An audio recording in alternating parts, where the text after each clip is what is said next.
ಎಲ್ಲರಿಗೂ ನಮಸ್ಕಾರ. ಭೂಗೋಳಶಾಸ್ತ್ರ ಯೂಟ್ಯೂಬ್ ತರಗತಿಗೆ ಎಲ್ಲರಿಗೂ ಸ್ವಾಗತ. ನನ್ನ ಹೆಸರು ನಂಜಯ್ಯ.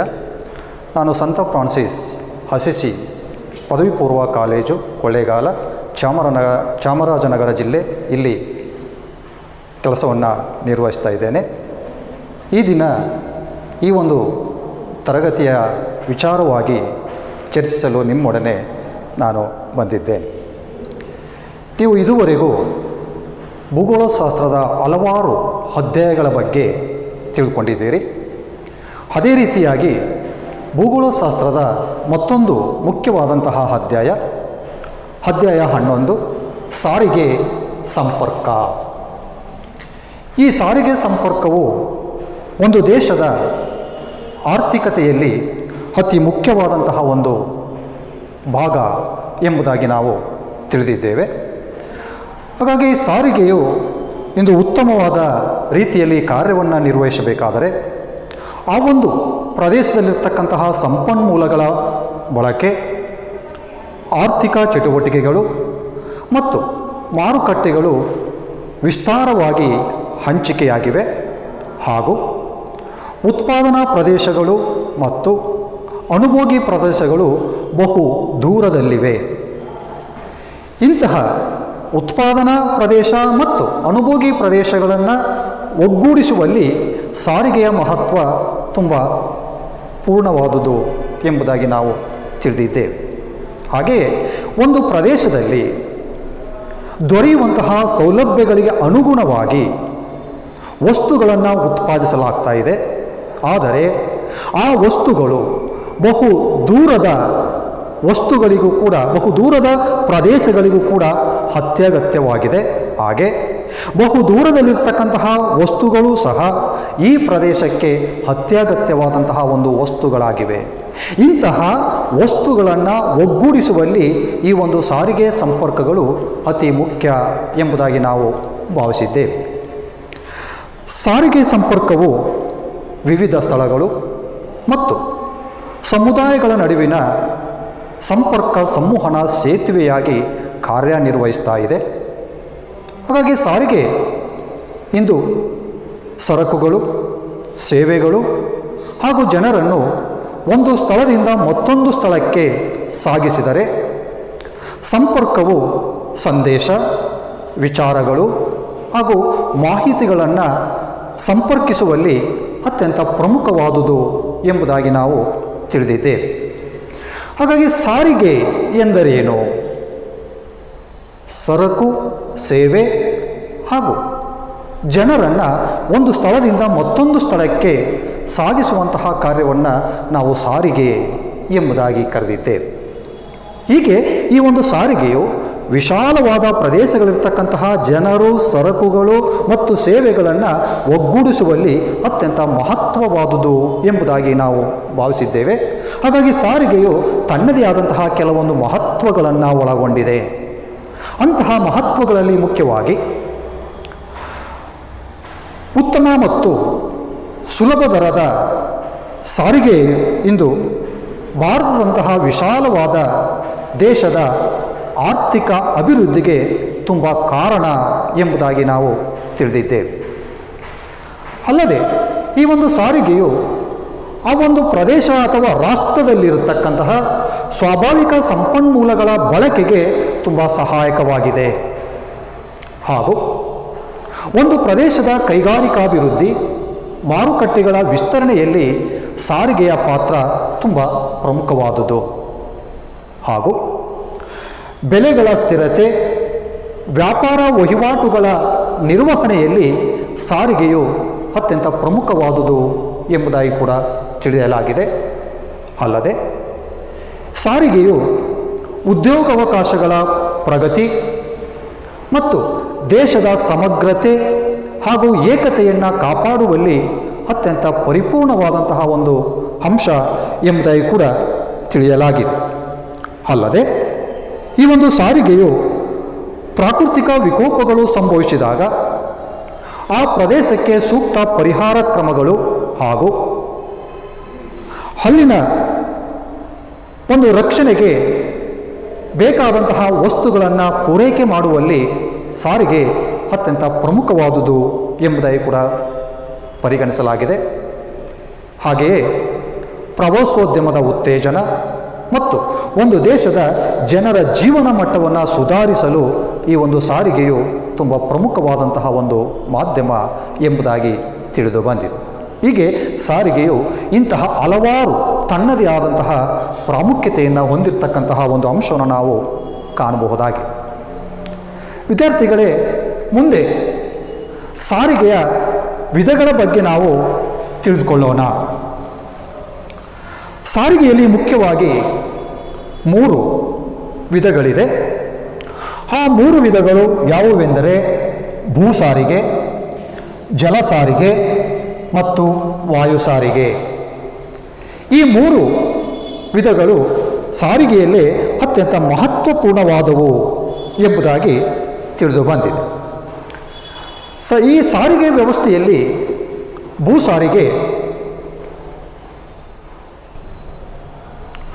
ಸಾರಿಗೆಯಲ್ಲಿ ನಾವು 3 ವಿಧಗಳನ್ನು ತಿಳಿದಿದ್ದೇವೆ. ಆ 3 ವಿಧಗಳಲ್ಲಿ ಭೂ ಸಾರಿಗೆಯನ್ನು ನಾವು ಮೊದಲನೇದಾಗಿ ತಿಳಿದುಕೊಳ್ಳೋಣ. ಭೂ ಸಾರಿಗೆಯು ದೇಶದ ಅತ್ಯಂತ ಹಳೆಯ ಸಾರಿಗೆ ಮಾರ್ಗವಾಗಿದೆ. ಇದರಲ್ಲಿ ರಸ್ತೆ ಸಾರಿಗೆಯು ಪುರಾತನ ಕಾಲದಿಂದಲೂ ರೂಢಿಯಲ್ಲಿರ್ತಕ್ಕಂತಹ ಒಂದು ಮಾಧ್ಯಮವಾಗಿದ್ದು, ರೈಲು ಸಾರಿಗೆ ಮತ್ತು ವಾಯು ಸಾರಿಗೆಗಳು ಇತ್ತೀಚೆಗೆ ಬಳಕೆಗೆ ಬಂದಿರತಕ್ಕಂತಹ ಒಂದು ಸಾರಿಗೆ ಮಾರ್ಗಗಳಾಗಿವೆ. ಇವುಗಳ ಜೊತೆಗೆ ಇತ್ತೀಚಿನ ದಿನಗಳಲ್ಲಿ ಬೆಳವಣಿಗೆಯಾಗಿರ್ತಕ್ಕಂತಹ ಸಾರಿಗೆ ಮಾರ್ಗಗಳಲ್ಲಿ ಮುಖ್ಯವಾಗಿ ಕೊಳವೆ ಮಾರ್ಗಗಳು ಮತ್ತು ಕೇಬಲ್ ಸಂಪರ್ಕಗಳು ಅತಿ ಮುಖ್ಯವಾದಂತಹ ಒಂದು ಸಾರಿಗೆಯ ಮಾಧ್ಯಮಗಳು ಎಂಬುದಾಗಿ ನಾವು ಪರಿಗಣಿಸಿದ್ದೇವೆ. ಹಾಗಾಗಿ ಭೂ ಸಾರಿಗೆ ಎಂದರೇನು? ಭೂಮಿಯ ಮೂಲಕ ಸರಕು, ಸೇವೆ ಹಾಗೂ ಪ್ರಯಾಣಿಕರನ್ನು ಒಂದು ಸ್ಥಳದಿಂದ ಮತ್ತೊಂದು ಸ್ಥಳಕ್ಕೆ ಸಾಗಿಸುವಂತಹ ಒಂದು ವ್ಯವಸ್ಥೆಯನ್ನೇ ನಾವು ಭೂ ಸಾರಿಗೆ ಎಂಬುದಾಗಿ ಕರಿತೇವೆ. ಈ ಭೂ ಸಾರಿಗೆಯಲ್ಲಿ ನಾವು ಬಳಸ್ತಕ್ಕಂತಹ ಒಂದು ಸಾಧನಗಳು ಅಂದರೆ ವಾಹನಗಳನ್ನು ನಾವು ಸಾಂಪ್ರದಾಯಿಕ ವಾಹನಗಳು ಮತ್ತು ಸಮಕಾಲೀನ ವಾಹನಗಳು ಎಂಬುದಾಗಿ ನೋಡಬೇಕಾಗ್ತಾ ಇದೆ. ಭೂ ಸಾರಿಗೆಯ ಸಾಂಪ್ರದಾಯಿಕ ಸಾರಿಗೆ ವಿಧಾನಗಳು ಪಲ್ಲಕ್ಕಿ, ಎತ್ತಿನ ಗಾಡಿ, ಕುದುರೆ ಗಾಡಿ ಅಥವಾ ಜಟಕ ಬಂಡಿ, ಸೈಕಲ್ ರಿಕ್ಷಾಗಳು ಹಾಗೂ ಟ್ರಾಮ್ಗಳು ಮುಂತಾದ ಹೀಗೆ ಪುರಾತನ ಮಾದರಿಯ ಒಂದು ಸಾರಿಗೆಯ ವಿಧಾನಗಳು ಇಂದಿನ ಅವಧಿಯಲ್ಲಿ ಹೆಚ್ಚು ರೂಢಿಯಲ್ಲಿತ್ತು. ಹಾಗೆ ಮಧ್ಯಕಾಲೀನ ಅಥವಾ ಸಮಕಾಲೀನ ಸಾರಿಗೆ ಸಾಧನಗಳು ಅಂದರೆ ಇತ್ತೀಚಿನ ಸಾರಿಗೆ ಸಾಧನಗಳು ಬಸ್ಗಳು, ಟ್ಯಾಕ್ಸಿ, ಕ್ಷಿಪ್ರ ರೈಲು ಸಾರಿಗೆ ಅಂದರೆ ಮೆಟ್ರೋ ಹಾಗೂ ಕೆಲವೊಂದು ಸ್ವಯಂಚಾಲಿತ ವಾಹನಗಳು ಇವು ಸಮಕಾಲೀನ ಸಾರಿಗೆಯ ಮಾಧ್ಯಮಗಳಾಗಿವೆ. ಹಾಗಾಗಿ ಇಂದು ಸಾರಿಗೆ, ಈ ಒಂದು ಭೂ ಸಾರಿಗೆಯು ಅತ್ಯಂತ ಪ್ರಮುಖವಾದಂತಹ ಒಂದು ಸಾರಿಗೆಯ ಮಾಧ್ಯಮ ಎಂಬುದಾಗಿ ನಾವು ತಿಳಿಯಬಹುದು. ಭೂ ಸಾರಿಗೆಯಲ್ಲಿ 3 ವಿಧಗಳಿವೆ. ಅವುಗಳೆಂದರೆ ರಸ್ತೆ ಸಾರಿಗೆ, ರೈಲು ಸಾರಿಗೆ ಮತ್ತು ಕೊಳವೆ ಮಾರ್ಗಗಳು. ಇವುಗಳಲ್ಲಿ ನಾವು ಮೊದಲನೇದಾಗಿ ರಸ್ತೆ ಸಾರಿಗೆಯ ಬಗ್ಗೆ ಅಧ್ಯಯನ ಮಾಡೋಣ. ರಸ್ತೆ ಸಾರಿಗೆ ಎಂದರೇನು? ರಸ್ತೆಗಳ ಮುಖಾಂತರ ಸರಕುಗಳು, ಸೇವೆಗಳು ಹಾಗೂ ಪ್ರಯಾಣಿಕರನ್ನು ಒಂದು ಪ್ರದೇಶದಿಂದ ಮತ್ತೊಂದು ಪ್ರದೇಶಕ್ಕೆ ಸಾಗಿಸುವಂತಹ ಒಂದು ಕಾರ್ಯವನ್ನು ರಸ್ತೆ ಸಾರಿಗೆ ಎಂಬುದಾಗಿ ಕರೆಯುತ್ತೇವೆ. ಈ ರಸ್ತೆ ಸಾರಿಗೆಯು ಅತ್ಯಂತ ಪ್ರಮುಖವಾದಂತಹ ಒಂದು ಸಾರಿಗೆಯಾಗಿದ್ದು, ದೇಶದ ರಸ್ತೆ ಸಾರಿಗೆಯು ವ್ಯಾಪಾರ, ವಾಣಿಜ್ಯೋದ್ಯಮದ ಒಂದು ಪ್ರಗತಿಗೆ ತುಂಬ ಸಹಾಯಕವಾಗಿದೆ ಎಂಬುದಾಗಿ ಕೂಡ ನಾವು ಪರಿಗಣಿಸಬಹುದು. ರಸ್ತೆ ಸಾರಿಗೆಯು ಮಾರುಕಟ್ಟೆಗಳ ವಿಸ್ತರಣೆ, ಅವುಗಳ ಒಂದು ಬೆಳವಣಿಗೆ ಹಾಗೂ ಆರ್ಥಿಕ ಚಟುವಟಿಕೆಗೆ ತುಂಬ ಸಹಾಯಕವಾಗಿದ್ದು, ಇಂದು ಅವುಗಳ ಒಂದು ಒಗ್ಗೂಡಿಸುವಿಕೆಯಲ್ಲಿ ಪರಸ್ಪರ ಪೂರಕವಾಗಿರ್ತಕ್ಕಂತಹ ಒಂದು ಅಂಶವನ್ನು ನಾವು ಕಾಣ್ಬೋದಾಗಿದೆ. ಅಲ್ಲದೆ ಈ ಒಂದು ರಸ್ತೆ ಸಾರಿಗೆಯು ಇಂದು ಸುಲಭ ದರದ ಹಾಗೂ ಅತಿ ವೇಗದ ಒಂದು ಸಾರಿಗೆಯ ಮಾಧ್ಯಮವಾಗಿ ತನ್ನದೇ ಆದಂತಹ ಒಂದು ಪ್ರಾಮುಖ್ಯತೆಯನ್ನು ಒಳಗೊಂಡಿದೆ. ಅಂತಹ ಪ್ರಾಮುಖ್ಯತೆಗಳಲ್ಲಿ ಮುಖ್ಯವಾಗಿ ರಸ್ತೆ ಸಾರಿಗೆಯು ಸಮೀಪದ ಹಾಗೂ ಸಾಧಾರಣ ಅಂತರವುಳ್ಳ ಪ್ರದೇಶಗಳಿಗೆ ಜನರನ್ನು ಹಾಗೂ ಸರಕುಗಳನ್ನು ಸಾಗಿಸುವಲ್ಲಿ ತುಂಬ ಸಹಾಯಕವಾಗಿದೆ ಹಾಗೂ ಈ ಪ್ರದೇಶಗಳಿಗೆ ಅತಿ ಶೀಘ್ರವಾದ ಒಂದು ಸಾರಿಗೆ ವ್ಯವಸ್ಥೆಯನ್ನು ಕಲ್ಪಿಸುವಲ್ಲಿ ರಸ್ತೆ ಸಾರಿಗೆ ತುಂಬ ಪ್ರಮುಖವಾದದ್ದು ಎಂಬುದಾಗಿ ತಿಳಿದು ಬಂದಿದೆ. ಅಲ್ಲದೆ ರಸ್ತೆ ಸಾರಿಗೆಯು ಬೇಗ ಕೆಡುವಂತಹ ವಸ್ತುಗಳಾದ ಹಣ್ಣು, ತರಕಾರಿ ಮತ್ತು ಹಾಲು ಇವುಗಳನ್ನು ಅತಿ ಶೀಘ್ರವಾಗಿ ಪ್ರದೇಶದಿಂದ ಪ್ರದೇಶಕ್ಕೆ ರವಾನಿಸುವುದಕ್ಕೆ ತುಂಬ ಸಹಾಯಕವಾಗಿದೆ. ಅಲ್ಲದೆ ರಸ್ತೆ ಸಾರಿಗೆಯು ಕಚ್ಚಾ ವಸ್ತುಗಳನ್ನು ಕೈಗಾರಿಕೆಗಳಿಗೆ ಮತ್ತು ಸಿದ್ಧ ವಸ್ತುಗಳನ್ನು ಮಾರುಕಟ್ಟೆ ಮತ್ತು ಗ್ರಾಹಕರಿಗೆ ಪೂರೈಕೆ ಮಾಡುವಲ್ಲಿ ಅತ್ಯಂತ ಪ್ರಮುಖವಾದಂತಹ ಒಂದು ಮಾಧ್ಯಮ ಎಂಬುದಾಗಿ ಕೂಡ ತಿಳಿದು ಬಂದಿದೆ. ಹಾಗೂ ರಸ್ತೆ ಸಾರಿಗೆಯು ದೇಶದ ಆಡಳಿತ ಕೇಂದ್ರಗಳು, ಕೈಗಾರಿಕಾ ಕೇಂದ್ರಗಳು ಹಾಗೂ ದೊಡ್ಡ ನಗರ ಪಟ್ಟಣಗಳ ನಡುವೆ ಸಂಪರ್ಕ ಏರ್ಪಡಿಸುವಲ್ಲಿ ಅತ್ಯಂತ ಪ್ರಮುಖವಾದಂತಹ ಒಂದು ಸಾರಿಗೆ ಮಾಧ್ಯಮ ಎಂಬುದಾಗಿ ತಿಳಿಯಲಾಗಿದೆ. ಅಲ್ಲದೆ ಈ ಒಂದು ರಸ್ತೆ ಸಾರಿಗೆಯು ಉದ್ಯೋಗಾವಕಾಶಗಳನ್ನು ನೀಡುವಲ್ಲಿ ಅತ್ಯಂತ ಪ್ರಮುಖವಾದಂತಹ ಒಂದು ಸಾಧನ ಎಂಬುದಾಗಿ ಕೂಡ ತಿಳಿಯಲಾಗಿದೆ. ಹಾಗೂ ಈ ರಸ್ತೆ ಸಾರಿಗೆಯು ದೇಶದ ಆರ್ಥಿಕ ಪ್ರಗತಿಯ ಮೇಲೆ ಸಾಕಷ್ಟು ಪ್ರಭಾವ ಬೀರಿದೆ ಎಂಬುದಾಗಿ ಕೂಡ ನಾವು ತಿಳಿದಿದ್ದೇವೆ. ಅಲ್ಲದೆ ರಸ್ತೆ ಸಾರಿಗೆಯು ಪ್ರವಾಸೋದ್ಯಮದ ಒಂದು ಪ್ರಗತಿ ಹಾಗೂ ಮಾನವನ ಜೀವನ ಮಟ್ಟದ ಅಭಿವೃದ್ಧಿ ಮತ್ತು ಮಾರುಕಟ್ಟೆ ಹಾಗೂ ವ್ಯಾಪಾರ ವಹಿವಾಟುಗಳ ಪ್ರಗತಿಯ ಮೇಲೆ ಸಾಕಷ್ಟು ಪ್ರಭಾವ ಬೀರಿದೆ ಎಂಬುದಾಗಿ ಕೂಡ ನಾವು ತಿಳಿದಿದ್ದೇವೆ. ಹೀಗೆ ರಸ್ತೆ ಸಾರಿಗೆಯು ಇಂತಹ ಹಲವಾರು ಕ್ಷೇತ್ರಗಳಲ್ಲಿ ತನ್ನದೇ ಆದಂತಹ ಒಂದು ಪ್ರಾಮುಖ್ಯತೆ ಹೊಂದಿರತಕ್ಕಂತಹ ಅಂಶವನ್ನು ನಾವು ಕಾಣಬಹುದಾಗಿದೆ. ಹಾಗೆ ಮುಂದೆ ರಸ್ತೆಗಳ ಅಭಿವೃದ್ಧಿ. ಈ ರಸ್ತೆಗಳ ಅಭಿವೃದ್ಧಿಯು ಪುರಾತನ ಇತಿಹಾಸವನ್ನು ಹೊಂದಿರತಕ್ಕಂತಹ ಅಂಶವನ್ನು ನಾವು ತಿಳಿಯಬಹುದಾಗಿದೆ. ಹರಪ್ಪ ಮತ್ತು ಮೊಹೆಂಜೊದಾರೋ ನಾಗರಿಕತೆಗಳ ಅವಧಿಯಲ್ಲಿ ಉತ್ತಮವಾದ ರಸ್ತೆಗಳ ನಿರ್ಮಾಣವನ್ನು ನಾವು ಕಾಣ್ತಾ ಇದ್ದೇವೆ. ಅದೇ ರೀತಿಯಾಗಿ ಅಶೋಕ ಚಕ್ರವರ್ತಿ, ರಾಜ ಚಂದ್ರಗುಪ್ತ ಮೌರ್ಯ ಇವರ ಒಂದು ಅವಧಿಯಲ್ಲಿಯೂ ಕೂಡ ಉತ್ತಮವಾದ ರಸ್ತೆ ಮಾರ್ಗಗಳ ನಿರ್ಮಾಣವನ್ನು ನಾವು ತಿಳಿಯಬಹುದಾಗಿದೆ. ಅಲ್ಲದೆ ಮುಘಲ್ ದೊರೆಗಳು ಭಾರತದ ರಸ್ತೆಗಳ ಅಭಿವೃದ್ಧಿಗಾಗಿ ತಮ್ಮದೇ ಆದಂತಹ ಒಂದು ಕೊಡುಗೆಯನ್ನು ನೀಡಿರ್ತಕ್ಕಂತಹ ಅಂಶವನ್ನು ಕೂಡ ನಾವು ಕಾಣ್ಬೋದಾಗಿದೆ.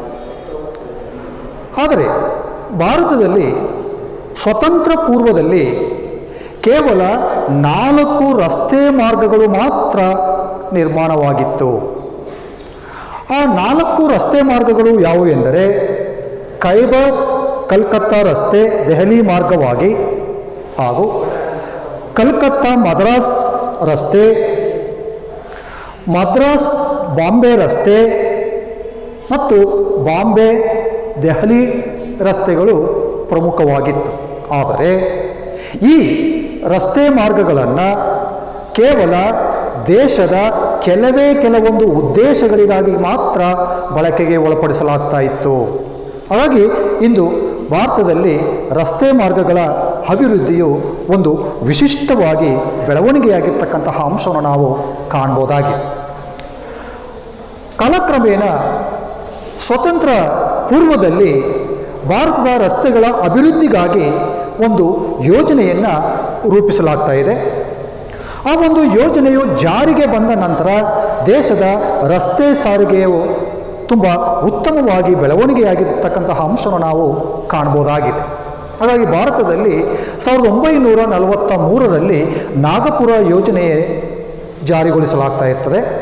ಈ ನಾಗಪುರ ಯೋಜನೆಯ ಒಂದು ಆಧಾರದ ಮೇಲೆ ಭಾರತದಲ್ಲಿ ರಸ್ತೆಗಳ ಒಂದು ಅಭಿವೃದ್ಧಿಗೆ ಹೆಚ್ಚಿನ ಉತ್ತೇಜನ ದೊರೆಯುತ್ತದೆ.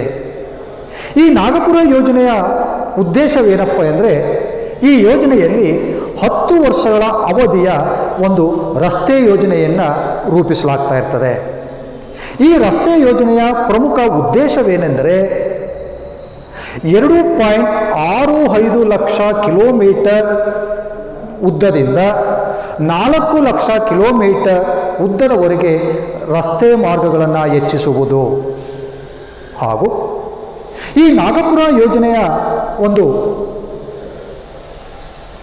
ಮಾದರಿಯಲ್ಲಿ ರಸ್ತೆ ಮಾರ್ಗಗಳನ್ನು 4 ವರ್ಗಗಳಾಗಿ ವಿಂಗಡಿಸಲಾಗಿದೆ. ಆ 4 ವರ್ಗಗಳಾವೆಂದರೆ ರಾಷ್ಟ್ರೀಯ ಹೆದ್ದಾರಿಗಳು, ರಾಜ್ಯ ಹೆದ್ದಾರಿಗಳು, ಜಿಲ್ಲಾ ರಸ್ತೆಗಳು ಮತ್ತು ಗ್ರಾಮೀಣ ರಸ್ತೆಗಳು.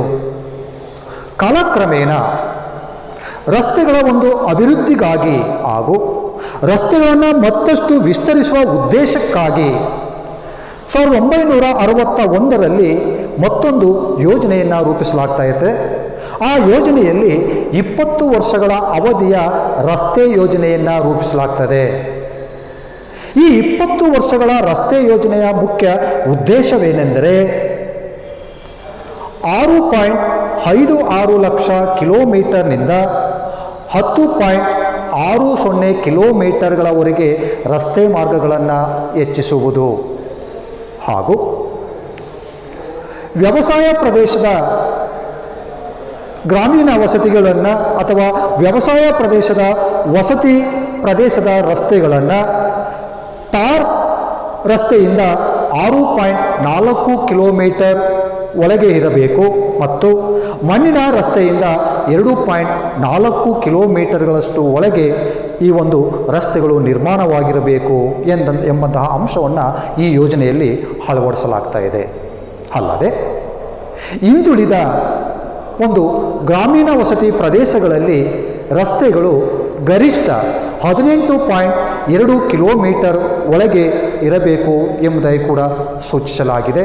ಹಾಗೆ ತುಂಬ ಹಿಂದುಳಿದಿರುವ ಪ್ರದೇಶಗಳಲ್ಲಿ ಗ್ರಾಮೀಣ ವಸತಿಗಳ ಒಂದು ರಸ್ತೆಗಳು 19.2 ಕಿಲೋಮೀಟರ್ ಒಳಗಡೆ ಇರಬೇಕು ಹಾಗೂ ಮಣ್ಣಿನ ರಸ್ತೆಗಳು ಕೇವಲ 2.4 ಕಿಲೋಮೀಟರ್ಗಳಷ್ಟು ಒಳಗೆ ಇರಬೇಕು ಎಂಬಂತಹ ಒಂದು ಯೋಜನೆಯನ್ನು 1960ರಲ್ಲಿ 20 ವರ್ಷಗಳ ಯೋಜನೆಯಲ್ಲಿ ಜಾರಿಗೊಳಿಸಲಾಗ್ತಾ ಇದೆ.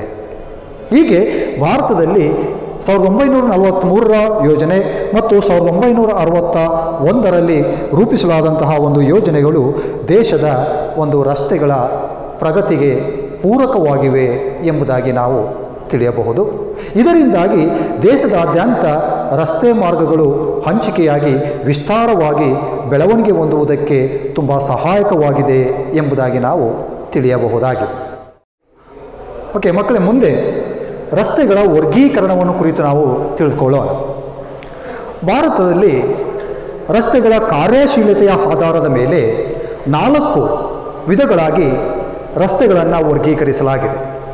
ಆ 4 ವಿಧಗಳಾವು ಎಂದರೆ ಮೊದಲನೇದು ರಾಷ್ಟ್ರೀಯ ಹೆದ್ದಾರಿಗಳು, ಎರಡನೇದು ರಾಜ್ಯ ಹೆದ್ದಾರಿಗಳು, ಮೂರನೇದು ಜಿಲ್ಲಾ ರಸ್ತೆಗಳು, ನಾಲ್ಕನೇದು ಗ್ರಾಮೀಣ ರಸ್ತೆಗಳು.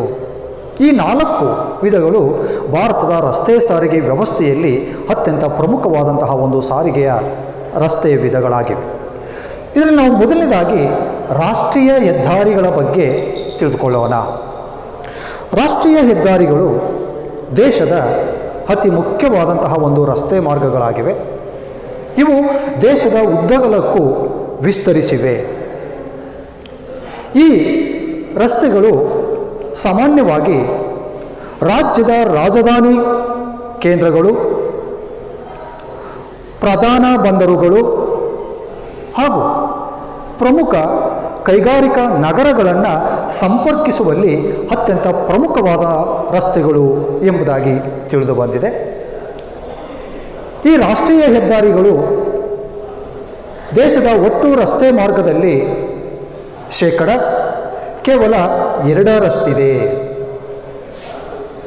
ಅಲ್ಲದೆ ಇಂದು ಭಾರತದಲ್ಲಿ ರಾಷ್ಟ್ರೀಯ ಹೆದ್ದಾರಿಗಳ ಒಟ್ಟು ಉದ್ದ ಸುಮಾರು 71,772 ಕಿಲೋಮೀಟರ್ಗಳಷ್ಟು ಉದ್ದವಾಗಿದೆ. ಅಲ್ಲದೆ ದೇಶದ ಒಟ್ಟು ಸರಕು ಸಾಗಾಣಿಕೆಯ ಕ್ಷೇತ್ರದಲ್ಲಿ ರಸ್ತೆ ಹೆದ್ದಾರಿಗಳ ಮೂಲಕ ಅಂದರೆ ರಾಷ್ಟ್ರೀಯ ಹೆದ್ದಾರಿಗಳ ಮೂಲಕ ಶೇಕಡ 45ರಷ್ಟು ಸರಕುಗಳು ಸಾಗಿಸಲ್ಪಡ್ತಾ ಇದೆ. ಅಲ್ಲದೆ ಇಂದು ದೇಶದಲ್ಲಿ ಒಟ್ಟು 235 ರಾಷ್ಟ್ರೀಯ ಹೆದ್ದಾರಿಗಳು ನಿರ್ಮಾಣ ಆಗಿವೆ. ಹಾಗಾಗಿ ಇಂದು ರಾಷ್ಟ್ರೀಯ ಹೆದ್ದಾರಿಗಳು ಅತ್ಯಂತ ಪ್ರಮುಖವಾದಂತಹ ಒಂದು ರಸ್ತೆಗಳು ಎಂಬುದಾಗಿ ತಿಳಿದು ಬಂದಿದೆ. ಈ ರಾಷ್ಟ್ರೀಯ ಹೆದ್ದಾರಿಗಳನ್ನು ದೇಶದ ವಿವಿಧ ಭಾಗಗಳನ್ನು ಸಂಪರ್ಕಿಸುವಂತಹ ಒಂದು ರಸ್ತೆಗಳಾಗಿ 2 ವರ್ಗಗಳಾಗಿ ವರ್ಗೀಕರಿಸಲಾಗಿದೆ. ನಾವು ಅದಕ್ಕಿಂತ ಮೊದಲು ಈ ರಾಷ್ಟ್ರೀಯ ಹೆದ್ದಾರಿಗಳ ನಿರ್ಮಾಣ ಮತ್ತು ನಿರ್ವಹಣೆ ಕಾರ್ಯವನ್ನು ಕೇಂದ್ರ ಸರ್ಕಾರ ವಹಿಸಿಕೊಂಡಿದೆ. ಹಾಗಾಗಿ ಇಂದು ಈ ರಾಷ್ಟ್ರೀಯ ಹೆದ್ದಾರಿಗಳು ಅತ್ಯಂತ ಪ್ರಮುಖವಾದಂತಹ ಒಂದು ರಸ್ತೆ ಮಾರ್ಗಗಳು ಎಂಬುದಾಗಿ ತಿಳಿದು ಬಂದಿದೆ. ಈ ರಾಷ್ಟ್ರೀಯ ಹೆದ್ದಾರಿಗಳ ನಿರ್ಮಾಣ ಮತ್ತು ನಿರ್ವಹಣೆಗಾಗಿ 1989ರಲ್ಲಿ ರಾಷ್ಟ್ರೀಯ ಹೆದ್ದಾರಿ ಪ್ರಾಧಿಕಾರ ಎಂಬ ಸಂಸ್ಥೆಯನ್ನು ಸ್ಥಾಪಿಸಲಾಗ್ತಾ ಇರ್ತದೆ. ಈ ಒಂದು ಸಂಸ್ಥೆಯು 1995ರಲ್ಲಿ ಕಾರ್ಯರೂಪಕ್ಕೆ ಬರ್ತದೆ. ಈ ರಾಷ್ಟ್ರೀಯ ಹೆದ್ದಾರಿ ಮಂಡಳಿ ರಾಷ್ಟ್ರೀಯ ಹೆದ್ದಾರಿ ಪ್ರಾಧಿಕಾರ ಯೋಜನೆಯನ್ನು ನಿರ್ವಹಿಸುವಲ್ಲಿ ಅತ್ಯಂತ ಪ್ರಮುಖವಾದುದು ಎಂಬುದಾಗಿ ಪರಿಗಣಿಸಲ್ಪಟ್ಟಿದೆ. ಈ ಒಂದು ರಾಷ್ಟ್ರೀಯ ಹೆದ್ದಾರಿ ಪ್ರಾಧಿಕಾರವು ದೇಶದ ಹೆದ್ದಾರಿಗಳನ್ನು 2 ಹಂತಗಳಲ್ಲಿ ಪೂರ್ಣಗೊಳಿಸ್ತಕ್ಕಂತಹ ಒಂದು ಅಂಶವನ್ನು ನಾವು ಕಾಣ್ತಾ ಇದ್ದೇವೆ. ಮೊದಲನೇ ಹಂತದಲ್ಲಿ ದೇಶದ 4 ಪ್ರಮುಖ ನಗರಗಳನ್ನು ಸಂಪರ್ಕಿಸುವಂತಹ ಒಂದು ರಸ್ತೆಗಳನ್ನು ನಿರ್ಮಾಣ ಮಾಡಲಾಗ್ತಾ ಇದೆ. ಅಂತಹ ರಸ್ತೆಗಳನ್ನು ಸುವರ್ಣ ಚತುಷ್ಕೋನ ರಸ್ತೆಗಳು ಎಂಬುದಾಗಿ ಕರೆಯಲಾಗ್ತಾ ಇದೆ. ಈ ಸುವರ್ಣ ಚತುಷ್ಕೋನ ರಸ್ತೆಗಳು ಸಾಮಾನ್ಯವಾಗಿ ದೇಶದ 4 ಪ್ರಮುಖ ನಗರಗಳು ದೆಹಲಿ, ಕಲ್ಕತ್ತಾ, ಮದ್ರಾಸ್ ಮತ್ತು ಬಾಂಬೆ, ಈ 4 ಪ್ರಮುಖ ನಗರಗಳನ್ನು ಸಂಪರ್ಕಿಸುವಂತಹ ಒಂದು ರಸ್ತೆಗಳನ್ನು ನಾವು ಇಂದು ಈ ರಾಷ್ಟ್ರೀಯ ಹೆದ್ದಾರಿ ಪ್ರಾಧಿಕಾರ ನಿರ್ಮಾಣ ಮಾಡಿರುವುದನ್ನು ನಾವು ಕಾಣ್ತಾ ಇದ್ದೇವೆ. ಇದು ದೇಶದ ಎಲ್ಲ ಪ್ರದೇಶಗಳನ್ನು ಹಾಗೂ ಕೈಗಾರಿಕಾ ಕೇಂದ್ರಗಳನ್ನು ಕ್ರೋಢೀಕರಿಸುವಲ್ಲಿ ಅತ್ಯಂತ ಪ್ರಮುಖವಾದುದಾಗಿದೆ. ಹಾಗೆ 2ನೇ ಹಂತದಲ್ಲಿ ದೇಶದ ಉತ್ತರ, ದಕ್ಷಿಣ ಮತ್ತು ಪೂರ್ವ, ಪಶ್ಚಿಮ ಭಾಗಗಳನ್ನು ಸಂಪರ್ಕಿಸುವಂತಹ ಒಂದು ರಸ್ತೆ ಮಾರ್ಗಗಳನ್ನು ನಿರ್ಮಾಣ ಮಾಡ್ತಾ ಇದೆ. ಅಂತಹ ರಸ್ತೆ ಮಾರ್ಗಗಳಿಗೆ ಪೂರ್ವ, ಪಶ್ಚಿಮ, ಉತ್ತರ, ದಕ್ಷಿಣ ಕಾರಿಡಾರ್ ರಸ್ತೆಗಳು ಎಂಬುದಾಗಿ ಕರೆಯಲಾಗ್ತಾ ಇದೆ. ಉತ್ತರದಲ್ಲಿ ಜಮ್ಮು ಮತ್ತು ಕಾಶ್ಮೀರದ ಶ್ರೀನಗರದಿಂದ, ದಕ್ಷಿಣದಲ್ಲಿ ಕನ್ಯಾಕುಮಾರಿವರೆಗೆ ಹಾಗೂ ಪೂರ್ವದಲ್ಲಿ ಅಸ್ಸಾಂನ ತಲ್ಚಾರ್ ಪ್ರದೇಶದಿಂದ, ಪಶ್ಚಿಮದಲ್ಲಿ ಗುಜರಾತಿನ ಪೋರ್ಬಂದರ ಪ್ರದೇಶಗಳನ್ನು ಸಂಪರ್ಕಿಸುವ ಹಾಗೂ ಸೇಲಂ ಮತ್ತು ಅರ್ಕೋಣಂ ಪ್ರದೇಶಗಳನ್ನು ಸಂಪರ್ಕಿಸುವಂತಹ ಒಂದು ರಸ್ತೆಗಳನ್ನು ಕೂಡ ನಿರ್ಮಾಣ ಮಾಡಲಾಗ್ತಾ ಇದೆ. ಇಂತಹ ಒಂದು ರಸ್ತೆಗಳನ್ನು ನಾವು ಉತ್ತರ, ದಕ್ಷಿಣ ಮತ್ತು ಪೂರ್ವ, ಪಶ್ಚಿಮ ಕಾರಿಡಾರ್ ರಸ್ತೆಗಳು ಎಂಬುದಾಗಿ ಕರಿತೇವೆ. ಹೀಗೆ ರಾಷ್ಟ್ರೀಯ ಹೆದ್ದಾರಿಗಳ ಒಂದು ನಿರ್ಮಾಣ ಮತ್ತು ನಿರ್ವಹಣೆ ರಾಷ್ಟ್ರೀಯ ಹೆದ್ದಾರಿ ಪ್ರಾಧಿಕಾರ ವಹಿಸಿಕೊಂಡಿರ್ತಕ್ಕಂತಹ ಒಂದು ಅಂಶವನ್ನು ನಾವು ಕಾಣ್ಬೋದಾಗಿದೆ. ಹಾಗೆ 2ನೇದಾಗಿ ರಾಜ್ಯ ಹೆದ್ದಾರಿಗಳು. ಈ ರಾಜ್ಯ ಹೆದ್ದಾರಿಗಳು ರಾಜ್ಯದ ರಾಜಧಾನಿಗಳನ್ನು, ಜಿಲ್ಲಾ ಕೇಂದ್ರಗಳು ಹಾಗೂ ಪ್ರಮುಖ ನಗರ ಕೇಂದ್ರಗಳನ್ನೇ ಸಂಪರ್ಕಿಸುವಂತಹ ಒಂದು ವ್ಯವಸ್ಥೆಯನ್ನು ಕಲ್ಪಿಸಿವೆ. ಇವುಗಳ ನಿರ್ಮಾಣ ಮತ್ತು ನಿರ್ವಹಣೆ ಆಯಾ ರಾಜ್ಯ ಸರ್ಕಾರಗಳಿಗೆ ಸೇರಿದೆ. ಈ ರಾಜ್ಯ ಹೆದ್ದಾರಿಗಳು ದೇಶದ ಒಟ್ಟು ರಸ್ತೆ ಸಾರಿಗೆಯಲ್ಲಿ 3.6%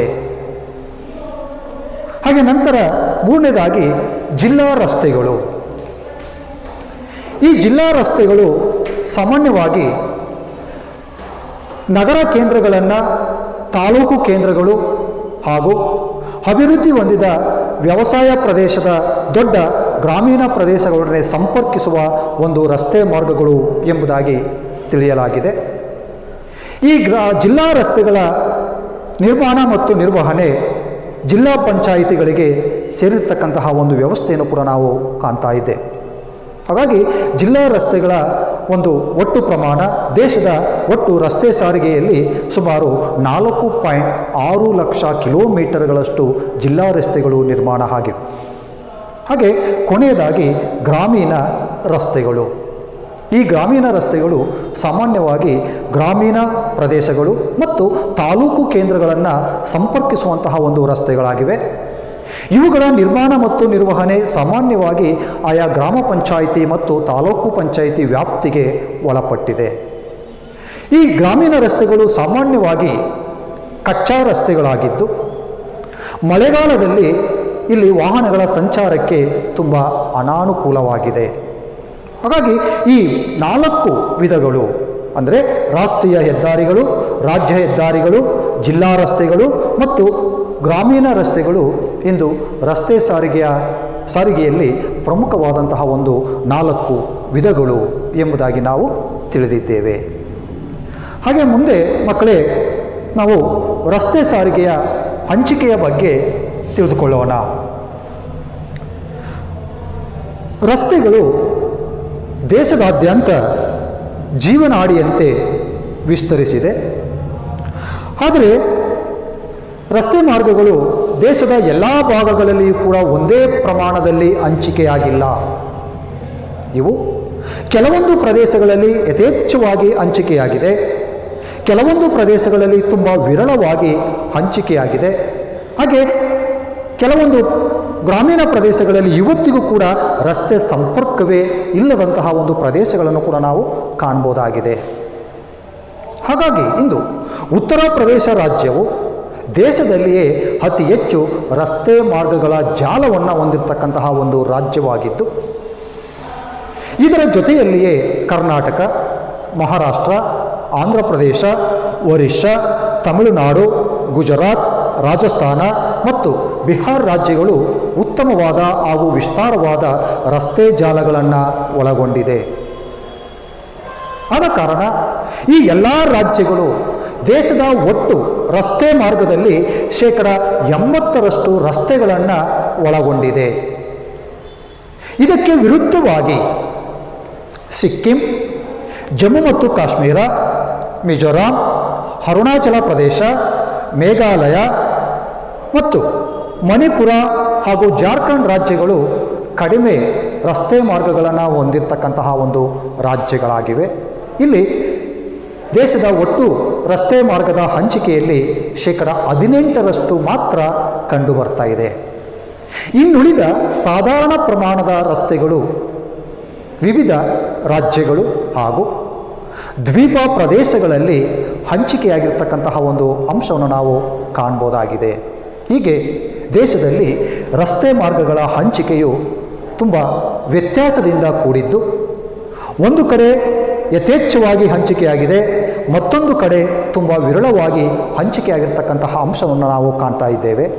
ಯಥೇಚ್ಛವಾಗಿ ಹಂಚಿಕೆಯಾಗಿರ್ತಕ್ಕಂತಹ ರಾಜ್ಯಗಳಲ್ಲಿ ಆ ಒಂದು ಭೌಗೋಳಿಕ ಲಕ್ಷಣಗಳು, ವಾಯುಗುಣ, ಜನಸಂಖ್ಯೆಯ ಒಂದು ಬೆಳವಣಿಗೆ, ನಗರೀಕರಣ ಹಾಗೂ ಕೈಗಾರಿಕೀಕರಣ ಅಂಶಗಳ ಪ್ರಭಾವದಿಂದಾಗಿ ರಸ್ತೆಗಳು ಉತ್ತರ ಪ್ರದೇಶ ಹಾಗೂ ಅವುಗಳನ್ನು ಒಳಗೊಂಡಂತೆ ಇತರ ರಾಜ್ಯಗಳಲ್ಲಿಯೂ ಕೂಡ ಯಥೇಚ್ಛವಾಗಿ ಹಂಚಿಕೆಯಾಗಿದೆ. ಅಲ್ಲದೆ ವಿರಳವಾಗಿ ಅಥವಾ ಕಡಿಮೆ ರಸ್ತೆಗಳು ಹಂಚಿಕೆಯಾಗಿರುವುದಕ್ಕೆ ಮೂಲ ಕಾರಣವೇನೆಂದರೆ ಆ ಪ್ರದೇಶದಲ್ಲಿ ಬೆಟ್ಟ ಗುಡ್ಡಗಳು ಹಂಚಿಕೆಯಾಗಿದ್ದು, ಜನಸಂಖ್ಯೆ ತುಂಬ ಕಡಿಮೆ ಪ್ರಮಾಣದಲ್ಲಿದ್ದು, ಕೈಗಾರಿಕೀಕರಣ ಮತ್ತು ನಗರೀಕರಣಗಳು ವಿರಳವಾಗಿ ಹಾಗೂ ಕೊರತೆಯಾಗಿರುವ ಕಾರಣದಿಂದಾಗಿ ಅಲ್ಲಿ ರಸ್ತೆಗಳು ತುಂಬ ಕಡಿಮೆ ಪ್ರಮಾಣದಲ್ಲಿ ಕಂಡುಬಂದಿದೆ. ಹೀಗೆ ರಸ್ತೆಗಳ ಹಂಚಿಕೆಯ ಮೇಲೆ ಹಲವಾರು ಅಂಶಗಳು ಪ್ರಭಾವ ಬೀರುವುದನ್ನು ನಾವು ಕಾಣ್ತಾ ಇದ್ದೇವೆ. ಓಕೆ ಮಕ್ಕಳೇ, ಮುಂದೆ ರಸ್ತೆಗಳ ಸಾಂದ್ರತೆಯ ಬಗ್ಗೆ ನಾವು ತಿಳಿದುಕೊಳ್ಳೋಣ. ರಸ್ತೆಗಳ ಸಾಂದ್ರತೆ ಎಂದರೇನು ಅಂದರೆ ಪ್ರತಿ 100 ಚದರ ಕಿಲೋಮೀಟರ್ ಭೌಗೋಳಿಕ ಪ್ರದೇಶ ಹೊಂದಿರುವ ರಸ್ತೆಗಳ ಒಟ್ಟು ಉದ್ದವನ್ನು ರಸ್ತೆಗಳ ಸಾಂದ್ರತೆ ಎಂದು ಕರೀತಾರೆ. ಹಾಗಾಗಿ ರಸ್ತೆಗಳ ಸಾಂದ್ರತೆಯು ದೇಶದ ಎಲ್ಲ ರಾಜ್ಯಗಳಲ್ಲಿಯೂ ಒಂದೇ ರೀತಿಯಾಗಿ ಕಂಡುಬಂದಿಲ್ಲ.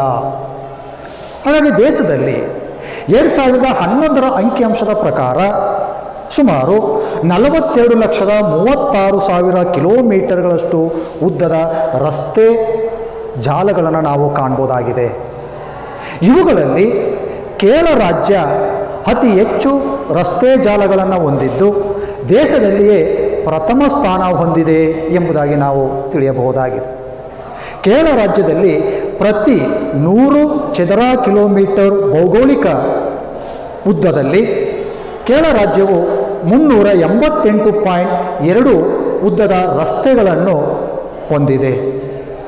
ಹಾಗೆ ಮಿಜೋರಾಂ ರಾಜ್ಯವು ಅತಿ ಕಡಿಮೆ ರಸ್ತೆಗಳ ಸಾಂದ್ರತೆಯನ್ನು ಹೊಂದಿರತಕ್ಕಂತಹ ರಾಜ್ಯವಾಗಿದ್ದು, ಈ ರಾಜ್ಯವು ಪ್ರತಿ 100 ಚದರ ಕಿಲೋಮೀಟರ್ ಉದ್ದದ ರಸ್ತೆ ಮಾರ್ಗದಲ್ಲಿ ಸುಮಾರು 50 ಕಿಲೋಮೀಟರ್ಗಿಂತ ಕಡಿಮೆ ಉದ್ದದ ರಸ್ತೆಗಳನ್ನು ಹೊಂದಿರುವ ರಾಜ್ಯವಾಗಿದೆ. ಹೀಗೆ ದೇಶದಲ್ಲಿ ರಸ್ತೆಗಳ ಸಾಂದ್ರತೆಯು ವಿವಿಧ ರಾಜ್ಯಗಳಲ್ಲಿ ವಿವಿಧ ಪ್ರಮಾಣದಲ್ಲಿ ಕಂಡುಬರ್ತಕ್ಕಂತಹ ಅಂಶವನ್ನು ನಾವು ಕಾಣ್ತಾ ಇದ್ದು, ಕೇರಳ ರಾಜ್ಯ ರಸ್ತೆಗಳ ಸಾಂದ್ರತೆಯಲ್ಲಿ ಪ್ರಥಮ ಸ್ಥಾನವನ್ನು, ಮಿಜೋರಾಂ ರಾಜ್ಯ ರಸ್ತೆಗಳ ಸಾಂದ್ರತೆಯಲ್ಲಿ ಕೊನೆಯ ಸ್ಥಾನವನ್ನು ಹೊಂದಿರತಕ್ಕಂತಹ ಒಂದು ರಾಜ್ಯಗಳಾಗಿ ಕಂಡುಬಂದಿದೆ. ಹಾಗೆ ನಂತರ ಮುಂದೆ ರಸ್ತೆ ಸಾರಿಗೆಯ ಸಮಸ್ಯೆಗಳು. ಭಾರತದಲ್ಲಿ ಉತ್ತಮವಾದ ಸಾರಿಗೆ ಹಾಗೂ ರಸ್ತೆ ಮಾರ್ಗಗಳನ್ನು ನಿರ್ಮಾಣ ಮಾಡಲಾಗಿದೆ. ಆದರೂ ಸಹ ಭಾರತದ ರಸ್ತೆ ಮಾರ್ಗಗಳು ಹಲವಾರು ಸಮಸ್ಯೆಗಳನ್ನು ಒಳಗೊಂಡಿವೆ. ಅವುಗಳಲ್ಲಿ ಮುಖ್ಯವಾಗಿ ದೇಶದ ರಸ್ತೆಗಳು ವೇಗದ ಚಾಲನೆ ಮತ್ತು ದಕ್ಷ ಸಾರಿಗೆ ವ್ಯವಸ್ಥೆಗೆ ಉಪಯುಕ್ತವಾಗಿಲ್ಲ. ಯಾಕೆಂದರೆ ನಮ್ಮ ದೇಶದಲ್ಲಿ ನಿರ್ಮಾಣ ಮಾಡಿರ್ತಕ್ಕಂತಹ ಸಾರಿಗೆ ರಸ್ತೆಗಳು ಕೆಲವೊಂದು ಕಡೆ ತುಂಬ ಉತ್ತಮವಾಗಿದೆ, ಕೆಲವು ಕಡೆ ತುಂಬ ಕಡಿಮೆ ಕಳಪೆ ದರ್ಜೆಯ ಒಂದು ಸಾರಿಗೆ ಮಾರ್ಗಗಳಾಗಿರುವುದರಿಂದ ಆ ವೇಗದ ಮತ್ತು ದಕ್ಷದ ಚಾಲನೆಗೆ ಉಪಯುಕ್ತವಾಗಿಲ್ಲ. ಹಾಗೆ ಎರಡನೇದಾಗಿ ದೇಶದಲ್ಲಿರ್ತಕ್ಕಂತಹ ರಸ್ತೆಗಳಲ್ಲಿ ಅರ್ಧಕ್ಕೂ ಹೆಚ್ಚು ರಸ್ತೆಗಳು ಕಚ್ಚಾ ರಸ್ತೆಗಳಾಗಿದ್ದು, ಮಳೆಗಾಲದಲ್ಲಿ ಇವುಗಳು ಸಂಚಾರಕ್ಕೆ ಅನುಪಯುಕ್ತವಾಗಿವೆ. ಹಾಗೂ ಮೂರನೇದಾಗಿ ದೇಶದ ರಾಷ್ಟ್ರೀಯ ಹೆದ್ದಾರಿಗಳ ನಿರ್ಮಾಣ ಮತ್ತು ಅವುಗಳ ನಿರ್ವಹಣೆ ಒಂದೇ ರೀತಿಯಾಗಿ ಕಂಡುಬರುವುದಿಲ್ಲ. ಇದು ತುಂಬ ಅಸಮಾನತೆಯಿಂದ ಕೂಡಿರುವುದರಿಂದ ರಸ್ತೆ ಹಲವಾರು ಸಮಸ್ಯೆಗಳನ್ನು ಒಳಗೊಂಡಿದೆ. ಹಾಗೂ ದೇಶದ ರಸ್ತೆಗಳು ಉತ್ತಮವಾದ ಗುಣಮಟ್ಟದ ರಸ್ತೆಗಳಾಗಿ ಮಾರ್ಪಾಡಾಗಿಲ್ಲ. ಹಾಗೂ ಭಾರತದ ರಸ್ತೆ ಮಾರ್ಗಗಳು ಕೆಲವೊಂದು ಮೂಲಭೂತ ಸೌಕರ್ಯಗಳನ್ನು ಹೊಂದಿಲ್ಲ. ಅಂದರೆ ದೇಶದಲ್ಲಿರ್ತಕ್ಕಂತಹ ಕೆಲವೊಂದು ಹೆದ್ದಾರಿ ಮಾರ್ಗಗಳಲ್ಲಿ ಅಲ್ಲಲ್ಲಿ ಪ್ರಯಾಣಿಕರಿಗೆ ಅನುಕೂಲವಾಗ್ತಕ್ಕಂತಹ ಒಂದು ವ್ಯವಸ್ಥೆಯನ್ನು ವ್ಯವಸ್ಥಿತವಾಗಿ ನಿರ್ಮಾಣ ಮಾಡಿಲ್ಲ. ಹಾಗೂ ರೈತರು ಬೆಳೆದಂತಹ ಕೃಷಿ ಉತ್ಪನ್ನಗಳನ್ನು ಸಕಾಲದಲ್ಲಿ ಮಾರುಕಟ್ಟೆಗೆ ತಲುಪಿಸುವುದಕ್ಕೆ ಭಾರತದ ರಸ್ತೆಗಳು ಉತ್ತಮವಾಗಿಲ್ಲ. ಹಾಗೂ ದೇಶದಲ್ಲಿರ್ತಕ್ಕಂತಹ ಜನಸಂಖ್ಯೆಗೆ ಅನುಗುಣವಾಗಿ ರಸ್ತೆಗಳು ನಿರ್ಮಾಣವಾಗಿಲ್ಲ. ಅಂದರೆ ದೇಶದ ಜನಸಂಖ್ಯೆಯ ಪ್ರಮಾಣಕ್ಕೂ ರಸ್ತೆಗಳ ಒಂದು ಪ್ರಮಾಣಕ್ಕೂ ಅನುಪಾತ ತುಂಬ ಕಡಿಮೆ ಇದೆ. ಅಲ್ಲದೆ ದೇಶದಲ್ಲಿರ್ತಕ್ಕಂತಹ ರಸ್ತೆಗಳು ಕೆಳಮಟ್ಟದ ರಸ್ತೆಗಳಾಗಿದ್ದು, ಕೆಲವೊಂದು ಹಳ್ಳಿಗಳು ಇವತ್ತಿಗೂ ಕೂಡ ರಸ್ತೆ ಮಾರ್ಗಗಳ ಸಂಪರ್ಕವನ್ನೇ ಹೊಂದಿಲ್ಲದಂತಹ ಒಂದು ಗ್ರಾಮೀಣ ಪ್ರದೇಶಗಳನ್ನು ನಾವು ಕಾಣ್ತಾ ಇದ್ದೇವೆ. ಹೀಗೆ ಭಾರತದ ರಸ್ತೆ ಮಾರ್ಗಗಳು ಇಂತಹ ಹಲವಾರು ಸಮಸ್ಯೆಗಳನ್ನು ಒಳಗೊಂಡಿರ್ತಕ್ಕಂತಹ ಅಂಶವನ್ನು ನಾವು ಕಾಣ್ತಾ ಇದ್ದೇವೆ. ಇದಿಷ್ಟು ಭೂ ಸಾರಿಗೆಯಲ್ಲಿ ಬರ್ತಕ್ಕಂತಹ ರಸ್ತೆ ಸಾರಿಗೆಯಲ್ಲಿರುವ ಕೆಲವೊಂದು ಮುಖ್ಯಾಂಶಗಳು. ಓಕೆ ವಿದ್ಯಾರ್ಥಿಗಳೇ, ನಾವು ಇದುವರೆಗೆ ಭಾರತದ ರಸ್ತೆ ಸಾರಿಗೆಯ ಬಗ್ಗೆ ಹಲವಾರು ವಿಷಯಗಳನ್ನು ಚರ್ಚಿಸಿದ್ದೇವೆ, ಹಲವು ಮಾಹಿತಿಗಳನ್ನು ನಾವು ತಿಳ್ಕೊಂಡಿದ್ದೇವೆ. ಇದಕ್ಕೆ ಸಂಬಂಧಪಟ್ಟ ಹಾಗೆ ನಿಮಗೆ ಇನ್ನೂ ಅನುಮಾನ ಅಥವಾ ಗೊಂದಲ ಇದ್ದಲ್ಲಿ ನಿಮ್ಮ ಕಾಲೇಜಿನ ಭೂಗೋಳಶಾಸ್ತ್ರ ಉಪನ್ಯಾಸಕರನ್ನು ಸಂಪರ್ಕಿಸಿ ನಿಮ್ಮ ಸಮಸ್ಯೆಯನ್ನು ಪರಿಹರಿಸಿಕೊಳ್ಳಿ. ಹಾಗೆಯೇ ಇಂದು ಈ ವಿಷಯಕ್ಕೆ ಸಂಬಂಧಪಟ್ಟ ಹಾಗೆ ಕೆಲವೊಂದು ಪ್ರಶ್ನೆಗಳನ್ನು ನಾನು ನಿಮಗೆ ನೀಡಿದ್ದೇನೆ. ಈ ಪ್ರಶ್ನೆಗಳಿಗೆ ಕಡ್ಡಾಯವಾಗಿ ಸಮಂಜಸವಾದ ಉತ್ತರವನ್ನು ಬರೆದು ನಿಮ್ಮ ಕಾಲೇಜಿನ ಭೂಗೋಳಶಾಸ್ತ್ರ ಉಪನ್ಯಾಸಕರಿಗೆ ಸಲ್ಲಿಸಬೇಕು. ಹಾಗೂ ಅಂತಹ ಪ್ರಶ್ನೆಗಳು ಯಾವುವೆಂದರೆ, ಮೊದಲನೇ ಪ್ರಶ್ನೆ ಸಾರಿಗೆ ಎಂದರೇನು, ಸಾರಿಗೆ ಎಂದರೇನು. ಎರಡನೇ ಪ್ರಶ್ನೆ ನಾಗಪುರ ಯೋಜನೆಯು ಯಾವಾಗ ಜಾರಿಗೆ ಬಂದಿತು, ನಾಗಪುರ ಯೋಜನೆಯು ಯಾವಾಗ ಜಾರಿಗೆ ಬಂದಿತು. ಮೂರನೇ ಪ್ರಶ್ನೆ ಭಾರತದ ರಸ್ತೆಯ ವಿಧಗಳನ್ನು ತಿಳಿಸಿ, ಭಾರತದ ರಸ್ತೆಯ ವಿಧಗಳನ್ನು ತಿಳಿಸಿ. 4ನೇ ಪ್ರಶ್ನೆ, ರಸ್ತೆಗಳ ಸಾಂದ್ರತೆ ಎಂದರೇನು? ರಸ್ತೆಗಳ ಸಾಂದ್ರತೆ ಎಂದರೇನು? 5ನೇ ಪ್ರಶ್ನೆ, ರಸ್ತೆ ಸಾರಿಗೆಯ ಯಾವುದಾದರೂ 2 ಸಮಸ್ಯೆಗಳನ್ನು ತಿಳಿಸಿ. ರಸ್ತೆ ಸಾರಿಗೆಯ ಯಾವುದಾದರೂ 2 ಸಮಸ್ಯೆಗಳನ್ನು ತಿಳಿಸಿ. 6ನೇ ಪ್ರಶ್ನೆ, ಭಾರತದ ರಸ್ತೆ ಸಾರಿಗೆಯ ವಿಧಗಳನ್ನು ವಿವರಿಸಿ. ಭಾರತದ ರಸ್ತೆ ಸಾರಿಗೆಯ ವಿಧಗಳನ್ನು ವಿವರಿಸಿ. ಓಕೆ ಮಕ್ಕಳೇ, ಇಲ್ಲಿವರೆಗೆ ನಾವು ರಸ್ತೆ ಸಾರಿಗೆಯ ವಿವಿಧ ವಿಷಯಗಳ ಬಗ್ಗೆ ನಾವು ಚರ್ಚಿಸಿದ್ದೇವೆ. ಎಲ್ಲರಿಗೂ ಧನ್ಯವಾದಗಳು.